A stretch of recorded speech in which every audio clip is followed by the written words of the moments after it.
I swear that I heard from someone that if you post yourself waking up, you can get famous. But in all seriousness, today is about showing you why you would want a camera over a regular phone for filming. I'm going to present this in a very simplified way to show you the benefits you get from a camera that you can't get from a phone. And after the video, if you feel the benefits of the camera aren't important to you, then a phone is perfectly fine for what you want to do. I'm just here to simplify the benefits of a camera for you, so you can make an educated decision on if you want to go with a camera or not. So let's get started. Also, please don't mind what my hair is doing. I don't even know what it's doing today. I can't get it to cooperate, so we're stuck with this. Sorry about that. So like I said, this is going to be a simplified video of the benefits of cameras. I'm not going to go into too much detail about every single camera's specs and features and stuff like that. Obviously, cameras can do, from the get-go, they can do way more.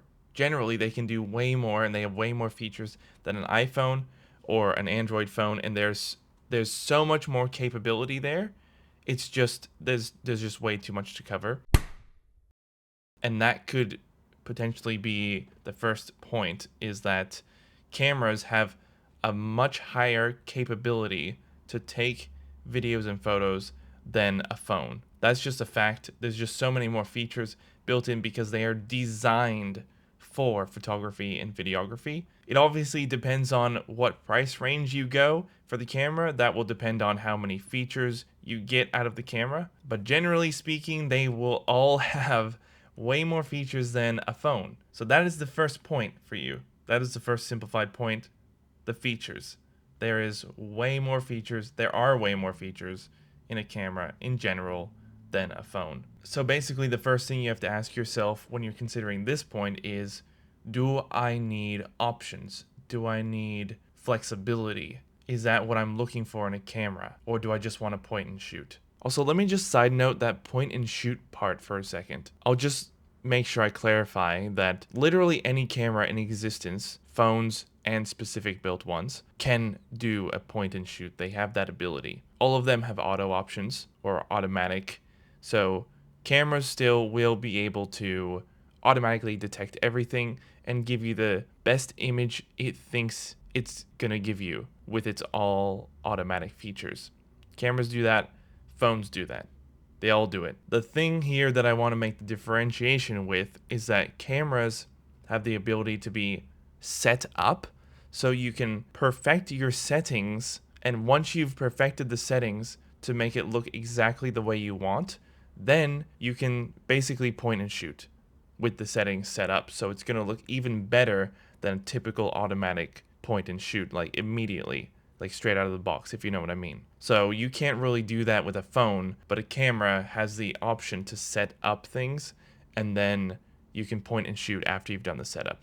There's a little bit of an extra process there of setting up, but once you do it, it looks amazing. Obviously, I am pro camera, so you're gonna hear a little bit of bias from me on the camera side, but as you saw in my last video, I am not above using my iPhone to film things. That's not the case at all. So I'm very happy with using my iPhone to film things, but in general, I like to use my camera. That's the purpose I bought it for, and I want to make use of it, and I like the features that it gives me. So that's my whole thing. I am pro camera. But you're going to hear still the simplified way to understand if you prefer a camera or you just want to use a phone. Sorry, I just want to change the lighting conditions a bit because it was a little bit dismal in here, and I've opened up the verticals now. We are good to continue. Also, keep in mind, this is one of my simplified explanation videos, so I'm not gonna do a bunch of flashy stuff and like put a bunch of things on the screen and like, you know, try to keep your engagement, if you know what I mean. I'm just trying to convey some information to you very clearly, so I find that it's a lot better if I'm just talking directly to you rather than putting a bunch of like background images on the screen. Anyway, with that said, let's continue. So the next big point is aperture.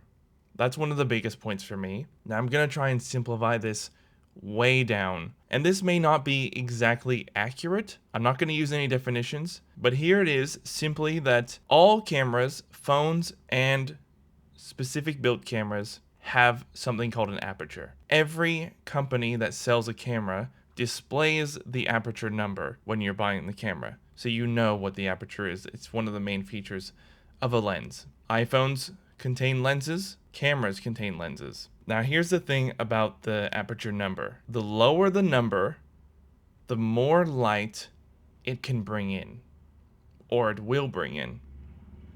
The higher the number, the less amount of light that it can or will bring in. I say can or will because on cameras that are purpose-built cameras and not phones, without the help of an app, which you may be able to do on phone, you can generally change the aperture. Now you can't infinitely change the aperture. You can only change it within the range of the lens on the camera. So, for example, iPhones have tried to mimic this, and so have Android, I believe, but I don't really know much about Android.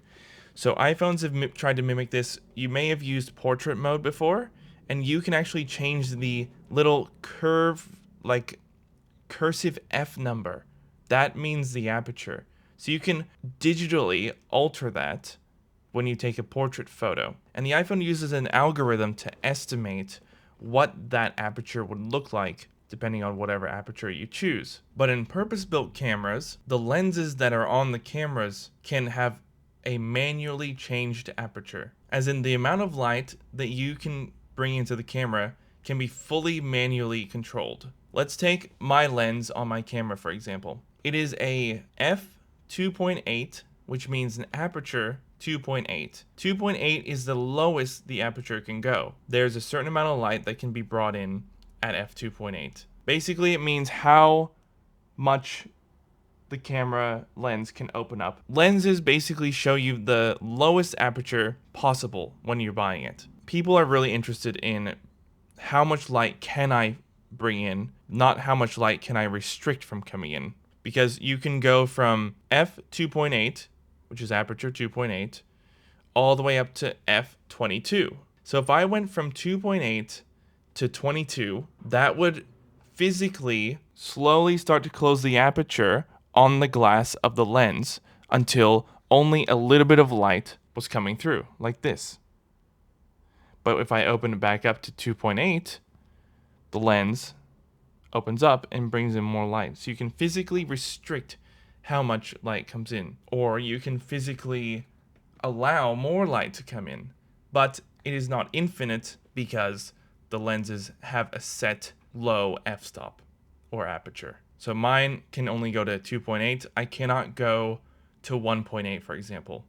I can only stay at 2.8, and that is the max amount of light that the lens can ever let in at any given time. Phones don't really operate this way at all, as I stated before. You can't really physically control the aperture. Maybe with the use of some apps, you kind of can. I think I did before, but built in, you can't.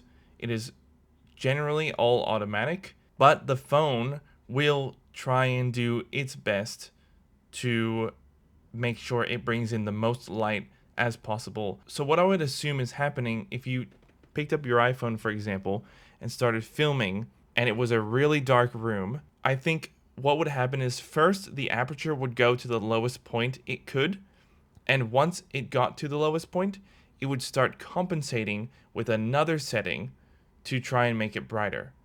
But it would prioritize the aperture because the aperture doesn't affect image quality. Does that make sense? By the way, if you have any questions about this, put it down in the comments and I will try to answer them as soon as possible, okay? And by the way, I actually got the idea for this video from a friend who is trying to buy a camera right now before his trip to Japan with some other friends. I wasn't invited, no. I'm kidding, I already went. So that's fine. Salty much? No, I'm kidding. But I've been helping him to purchase a camera, and I said, what kind of lens do you want? And then he was like, well, I don't know. I don't even know what I should be looking at for lenses. And I was like, whoa, well, get on the phone now. I'll let you know what you can do and what you can find with lenses and stuff and what you should think about when you're buying a lens. And then I was like, well, he's surely not the only problem with this, trying to figure out what to do with lenses and stuff and cameras. So anyway, with that said, As a little side note. Let's continue. So aperture, basically sum up, is the amount of light that can be let in. So it's very limited on an iPhone or a phone in general. The other thing I need to say about aperture is that on a phone, the glass is much smaller generally than a lens on a camera. That's pretty obvious, right? Like this thing here, this, the actual lens in there for the camera is much smaller than the lens, the glass on my camera here that you're looking through. Because of that, even though a phone will say an aperture of, for example, the iPhone is 1.78, f1.78, that is the lowest aperture. So technically, it's lower than my camera here. So technically, it should be able to let in more light, right? Well, actually, that's not the case. And the reason is just like I said before, the glass is much smaller. So it generally just can't. It physically can't let in more light compared to a lens on a camera. It's kind of all relative in a sense, and it's hard to explain this without going into really deep details, but I'm not going to do that because this is a simplified video. So basically, just know that in general, more light can come into a camera than a phone when you're thinking about aperture without ruining the picture quality. So if you take a phone out and you take a camera out, here's a perfect example. You take them both out at night with street lights and stuff, and you film something, or you take a photo. It's all in automatic mode.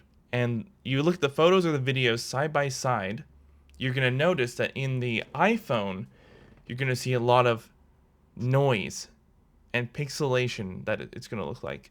But there will be a lot less of that, perhaps even none, depending on the camera and lens you're using on the camera side. And that is because, as I said before, the iPhone is compensating with other settings to try and get the same brightness that you want that a camera can do much better at without having to compromise. Does that make sense? Okay, so let's move on to the next feature of a camera. Now this is, we're just gonna touch on this one here because I don't know a ton about cameras that don't have swappable lenses. But when you're considering buying a camera, another thing you should consider is whether you want to be able to swap the lens out or not. If you don't want to swap the lens out, you might lose out on features like, for example, a lower aperture or the ability to ever have a lower aperture because you can't change the lens. For my camera, I can swap the lens out, and most cameras you can change a lens out. You know, I'm sure you've seen cameras around where people take off the lens and they put on a new one and it has a completely different look. You give up that ability if you choose a camera that has a single lens that is not rotate and swappable. If you want something very simple and you don't want to worry about changing lenses and you want something even more compact, that is another feature. That is a feature of single lens cameras. They can usually fold into itself. If you're happy with one field of view essentially, or like the limited view options from a single lens camera that can fold into itself, then that's fine, go for it. You will also have a limited aperture as well, and you cannot change that later. So if you, for example, bought a camera with a kit lens on it, and a camera with a kit lens is basically a camera that comes with a basic lens that you can put on there and use until you can move on to, in some way, maybe afford a higher level lens. And the higher level lens will obviously improve your video and photo quality, but with a camera that has a single lens, you will never be able to do that. So if you buy that and eventually you aren't happy with it, you'll have to buy a whole new camera. You won't just have to buy a lens. So far, let's just quickly sum up what we've talked about. So point one is that you get a lot more features and flexibility with a camera over a phone. Point two is that you have the ability to change your aperture, which means you can have more light or less light without compromising image quality, which means it just looks better in general in different lighting conditions. And point 3, if you choose an interchangeable lens camera, you can upgrade your lens system at a later point or choose between different lenses so you can get different looks. Generally, the main importance of that is to be able to upgrade or have options that you wouldn't have normally in a phone. So again, it comes back to more options with a camera. So again, you're gonna have to consider portability when you consider a camera. Do you need high level portability? Are you happy with mid-level portability? Or do you not care really about portability at all? So this point is not really a point for or against phones or cameras because they each offer a different feature here. So obviously phones are ultra portable and it's very easy to take that with you. You generally always have it with you anyway, right? So at any time you could just whip out your phone, start recording. If you're happy with mid-level portability, it might be a good idea to take a camera because you get all those great features of a camera with still some portability. Obviously, cameras are meant to be traveled around with you, generally. I mean, the ones I'm talking about are meant for that. There are some that are kind of meant to just, sit there and film, like TV cameras or movie cameras. Stuff like that sometimes are meant to just sit there. A lot of them are much bigger than the cameras that I'm talking about. And then there's low portability, which are the much bigger cameras that are smaller than TV and movie ones, but are bigger than the mid-level mirrorless ones. They're kind of like DSLR style cameras. Those still exist today in the mirrorless format, and you get more features and buttons on the physical body that is specific for cameras, but it's just much less portable and way heavier than these other ones. Okay, so moving on, the next thing you should consider when you're buying something for filming or photography is storage space. Cameras have a dedicated storage space because they are dedicated to taking videos and photos. That is their sole purpose. So they have an SD card that is dedicated for that, and that is swappable. So you can plug one in, fill it up, take it out, plug another one in, you're immediately ready to go. With a phone, I'm sure you're aware that that is not possible. You cannot or do not bother with SD cards. And if you want to film higher quality content, then that's not as possible for longer periods of time on phones because they have such limited hard drive space or storage space. That is just a trade-off that you will have to deal with if you are choosing phone over camera. And just, you know what, you need to consider why you want the camera. What is the purpose? Because if you're just filming short TikToks, for example, you can upload those, you can film them, save them with plenty of space left because they'll probably be pretty short depending on what kind of content you're doing. You can upload it and then you can delete it. You don't have to save it. Or you can send it to another drive. But the thing about having SD cards is that if you wanted to film content somewhere that you didn't have a place to upload immediately or didn't have a place to save that data somewhere else, that's where cameras really come into play with their SD card system. Because you don't need to be in a city with Wi-Fi or your laptop or some other external device to save your stuff. It can all be done on the SD cards, and you don't carry any extra weight with you. Not really. SD cards are very light. So you just plug them in, pull them out, plug them in, pull them out, plug them in, pull them out, fill it up to your heart's content, and have all these SD cards full of content ready for you when you go home. So you don't have to worry about your storage space, not really at all, as long as you have enough SD cards. So managing space is a lot easier on a camera than it is on a phone in general when you're filming stuff. So next, if you're wondering about audio quality, you don't have to worry about that. If you're not happy with the audio coming out of the camera or your phone, you can plug in an external audio device that will record your audio. You can do that on both devices, this one and the camera, and you can improve your audio quality. You don't have to worry about that.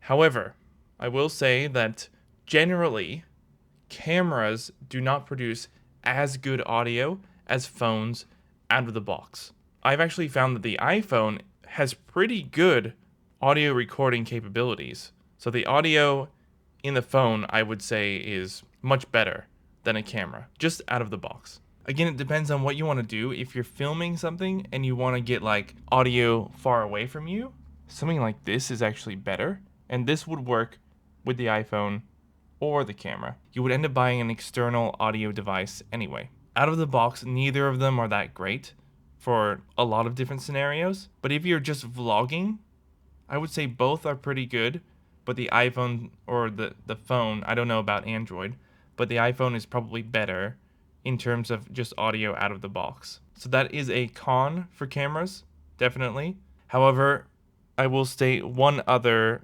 however. The new Sony cameras, like the one that I'm using here, do have improved audio capturing capabilities and are closer to the iPhone capturing capabilities of audio comparatively to their old cameras. So if you get a new ZV style camera, which is what I use, a ZV E1, then you should be pretty much fine for audio if you don't want an external audio capturing device. So one other thing, I'm filming right now with this phone. One other thing that the cameras have that the phones don't is a flip out screen. For most, if you're vlogging or you want to film something and see it from a different perspective than the way you're holding it, like if you want to hold your phone out and like look at yourself, you can't really do that, especially if you want to use the better camera on the back, because on the back of an iPhone, there's no screen. You can't see yourself. And these cameras here for the iPhone, for example, and pretty much any Android phone, these are better and higher quality than the front camera here. It's not as good. So you are limited to either using a lower quality camera. It's not that much lower, but it is lower. It is lower than these. These are designed for photography and videography in the back, I guess, if you can say that. And this is mainly designed for like FaceTime, if you know what I mean. It's not really designed for filming, making a feature film. You could do that on the back of this. You could almost get there on the back of this. You wouldn't really get there on this. So that is your limitation. You've got the better cameras on the back, but when you hold it up, your screen is facing away. So you can't see anything that you're filming. You just have to trust that you're actually getting yourself in the frame here. And maybe once you do it after a while, you can you can figure out that you're actually in the frame, like you can kind of know. But everyone else is going to be looking at your screen when you're vlogging, and you're just going to, be talking to everyone at the same time as yourself, or everyone else, that whoever you're talking to on camera, you're going to be talking to everyone else nearby as well. I guess that's not that big a deal, but that is a limitation of phones. You can't see what you're filming. Most of the time, you can't. In the current state of most phones, you can't. You've got to choose between quality and visibility. But with a camera, as you saw a second ago, it has a flip out screen on the side, so I can see exactly where I'm positioned. I can frame it up perfectly without having to touch it. And I can push a button on my phone, for example, to control it wirelessly to have it start filming. That is just another level of control. So control is another great point about cameras.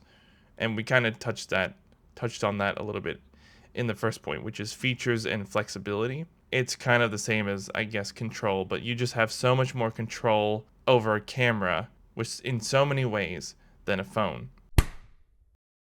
Another very simple point for cameras, or about cameras, is that they automatically always come with a 3/4 inch, I think is the name, screw hole on the bottom of the camera, so you can easily screw it in to any tripod. Pretty much any tripod in existence, because it's a standard screw hole. With a phone, you obviously need to have a tripod as with a camera, but you also need a phone holder, because you can't just screw this into something. It's not built to have screws in it. So you need a phone holder, and those are much less secure to hold your phone in something than a screw. Like screwed straight into the camera, it is much less secure. Take it from me, I've definitely tried have this held in different things, and it is not good. I mean, it can be held. Obviously, it can be held, but the slight movements, accidental jolts on the tripod will send the phone flying. Unless you have a really decent, more complicated, more expensive phone mount that will definitely hold the phone exactly in place, you do need to be more careful with your phone when you're putting it on a tripod. With a camera, you're pretty much safe. As long as you don't tip the tripod over, then you're pretty much good. It won't just like randomly fall off the top, if you know what I mean. So I have opened the verticals even wider because there's an annoying sound coming from my verticals. Since I turned the air conditioning up, it's getting kind of hot in here. So now I'm a little bit brighter. Sorry about that. It's changing my visuals. No, they're going crazy. So yeah, I promised I wouldn't go into too much detail into all of this. I just wanted to touch on the basics of this stuff to make it so you could easily understand if you don't know much about cameras. That is the purpose of this video, to simplify why you might want a camera and why you might not. So I've only got one more point here about the cameras, and then that'll be the end of the video. If you have any other further questions, I could probably do a video on more specific topics if you want. Just let me know in the comments. But the last point I want to talk about is the background blur that you get when you film anything with any device. So phones can do it, cameras can do it. Cameras are known for doing it. That is pretty much their thing. Phones are known for not being able to do it that well, but obviously still do it because they obviously contain cameras or lenses, basically. So this is how it works in a simplified way. There is a thing called bokeh. Bokeh. Don't know how to say it exactly. B-O-K-E-H. That is how it's spelled. Okay, so I'm going to try and explain this as simple as possible. Bokeh is referring to the blur effect that occurs when you are filming a specific subject and things that are not that subject are also in frame but not at the same depth as that subject. And I'll give you a direct example here. And I'm not going to talk because I'm going to use this mic here. Oh, I might talk, but it's going to, change the audio sounding because I'm recording through this. Okay, so what I'm going to show you right now is this is at the same depth level as my face. My face is focused. It's focusing on my eye right now. I can see that in the camera's little viewfinder over here, which would not be possible in a phone, by the way, as I said before. But it's the same depth, right? So that is the focus point, basically, the focus level. But if I do this and move this forward, notice that is totally out of focus. That is blurred. I am in focus. This thing is very blurry. That is what bokeh is. This blur effect, that is bokeh. I can go backwards too. That is very blurry, isn't it? You cannot really tell what that is back there. Well, you can tell because you know what it is, but now it's clear because it's in line with my face. The depth effect is this bokeh here. That's what it is.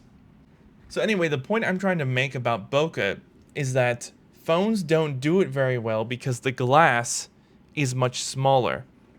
Cameras do it really well because the glass in the lens itself is bigger, so it can blur more and better. The biggest point about bokeh in a camera is that you will get more visible blur at a tighter focus point on a lens than you will on a phone. So what that means is, if you're using a phone, the blur from here to here will be a lot less than it will on a camera. Some phones are terrible at this. For example, I could put my hand here on a phone and my face here, and this will barely be blurred. But it is significantly blurred on my camera because it is a lens and has much more glass to be able to do this. I'm not going to go hugely into depth on what bokeh is and how it works and stuff like that. And I'd have to do some research to be very accurate about it, and I haven't done that. But it's basically like, you can think about it as a side effect of a good focus or a good focal point. So since it's able to focus, this camera is able to focus really well on my eye, it is using that in conjunction with the level of aperture, which helps choose where the focal point sort of lies. That will determine where your blur starts to occur and where it ends. But you're probably wondering, how exactly does aperture relate to bokeh? So as I just said, the lens size really contributes to how bokeh works. So the bigger the lens, basically, the more bokeh that can be produced because of the tighter focal point, right? Well, aperture actually does play a role in this focal thing here, this bokeh. And you can actually control your bokeh to be more or less in a camera lens. So as I said, my lens is at 2.8 aperture, right? It uses, that is the lowest point it can go. It is at 2.8 right now. So because of that, that lets more light into the camera, right? You know that already. It lets more light in because it is at a lower aperture, which means the eye of the camera is open wider and it lets more light in. But basically what that also does when you have it at a low aperture is that it tightens the focal point. So you can imagine it like this, but horizontal. So if your focus is here and you're at 5 aperture, that is where your focus distance is. But if you turn this down to 2.8, you will reduce your focus point like this, which means everything on the opposite sides of my fingers here will be blurred. Only this in between my fingers will be in focus. But if you raise this up to 22 aperture, 22, if you raise it to the 22 point aperture, this thumb will actually come out to here, which means everything in between my fingers here for the subject, if the subject is in between any of this point here, they will be in focus. But anything outside this, my fingers there, will not be in focus. But it creates a wider focal point than, say, 2.8. If your subject is not within my fingers here at this focal point, it will 100% be blurred in some way. That is how you basically control your bokeh, and that is how you control your focus. And it's all interconnected and linked. Everything kind of works together with the lens and the camera and stuff like that. So there is a lot of things to consider, but I hope that put it into a really simplified way for you, and basically just take away the idea with bokeh that a camera with a lens, a dedicated camera with a dedicated lens, is much better at producing this type of effect. If that's the effect you want, it's much better at doing it than a phone, because even though the phone has an advertised aperture of 1.78, which I think the iPhone does, the lens is smaller, which means the focal point is actually like this. My fingers are not exactly an accurate representation of everything here. I hope you realize that, because I'm not doing this in a perfect way. But basically, the lens in the iPhone just doesn't have the capability as a lens of a camera. So you might have this aperture of 1.78 on the iPhone here, but if you put that 1.78 into a lens on a camera, that would be like this. And the focus would be so tight that almost everything would be blurred. And if you got close enough, like this, it would be very hard to film with, actually, a 1.78 aperture, because you can already notice that my eye is in focus, right? But my nose isn't. See that? Because this is a 2.8 aperture and the focal point is like this. So that's yeah. I really hope that makes sense. If it doesn't, just tell me to make another video and try and explain it better. But this was hopefully a simplified way to understand what you might need out of a camera and why you should probably get a camera over using an iPhone, just for more ease of use. Let me know if you want any points clarified in the comments, and I will try and make more videos about this if you need some more clarification on certain things. But that was meant to be a very, very simplified way to think about it and to figure out if you need or want a camera for your setup and what you want to do with it.